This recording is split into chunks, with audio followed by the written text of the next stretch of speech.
Hi, welcome to the countertop. I'm slow cooking a venison neck roast in the crock pot. This is the first time I've done a neck roast, and I'm not much of a cook. And this really isn't much of a cooking video as much as I wanted to go ahead and shout out two other videos that kind of gave me some inspiration for this. So I butchered one of the deer that I shot last year, and I froze the neck roast. Recently I pulled it out, I thawed it, and this morning I put it in a Teflon pan with some olive oil and I seared it. More or less just flipped got the outside a little bit cooked, seasoned it, flipped it, seasoned it, and just sort of cooked it up. Now, this was advised to me in a video as a way to kind of lock in the flavor while it's slow cooking. I seasoned it with a few things. One of them was this venison seasoning that I get from my local butcher.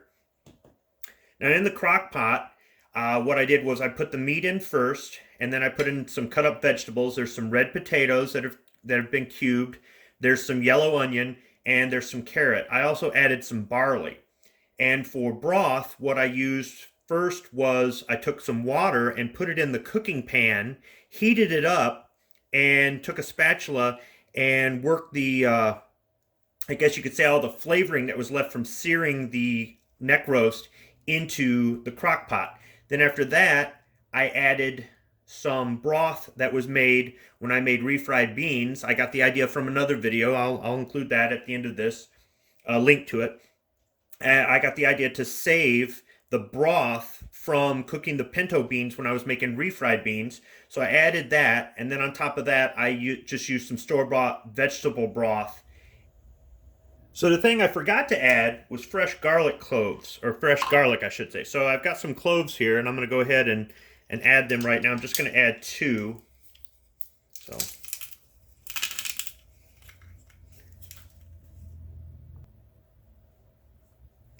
I'll just scrape it off here with a knife.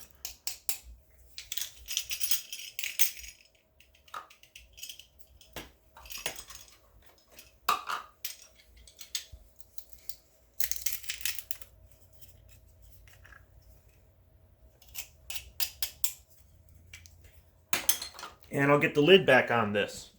So I cooked it for the first hour on high and then switched it to medium, and I'll be cooking it about another 5 or 6 hours. I'm sorry, not on medium, on low. I'll be cooking it another 5 or 6 hours on low, and then it should be ready to go. I almost forgot the secret ingredient. So in one of the two cooking videos where I got the ideas on how to make this, she said that you could use wine in place of, or in addition to, at least that's the way I took it, the broth that you were gonna use. So I went ahead and I put in some St. Clair Winery Cab Zin. This is a red wine, as the name implies, Cabernet Zinfandel. So I don't know what that's going to do to the flavor, but this was the red wine that was opened, and I like the wine from St. Clair Winery, so hopefully this kind of adds a little flavor to it. We'll see. All right, so I ended up cooking it 8 hours total.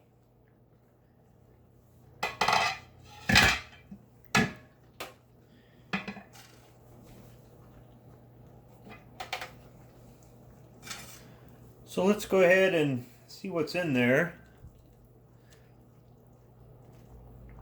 Somewhere in here is the neck, and I can feel bone. Yeah, the meat is just, look at that, coming right off the bone. Just like a friend told me it would. It's got nice color, it's cooked all the way through.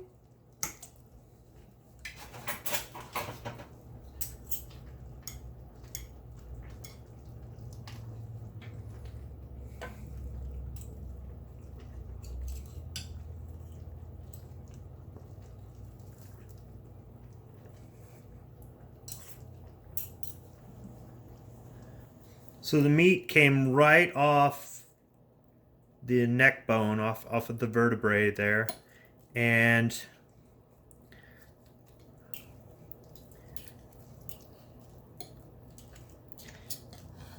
seems to be a little, I don't want to call it tough, maybe sinuous.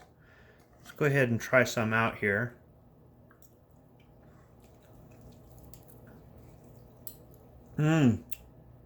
That's nice. And it's got some heat in it. And that is from the habaneros that I cooked the refried beans with. I put habaneros in with the refried beans when I cooked them, and the broth that I got has got some of that heat transferred into it. And I can taste that in the meat here. The caramelization worked out pretty good, I think. So it does have to be cut up. It's not quite as tender as I thought it would be, but it came right off the bone really easy. But this is good. It's got the texture of beef, and it is spicy hot. And I don't taste any hint of the wine in there. So I may use the wine differently next time. But this is pretty good. I'm going to say not bad for my first neck roast. Thanks for watching.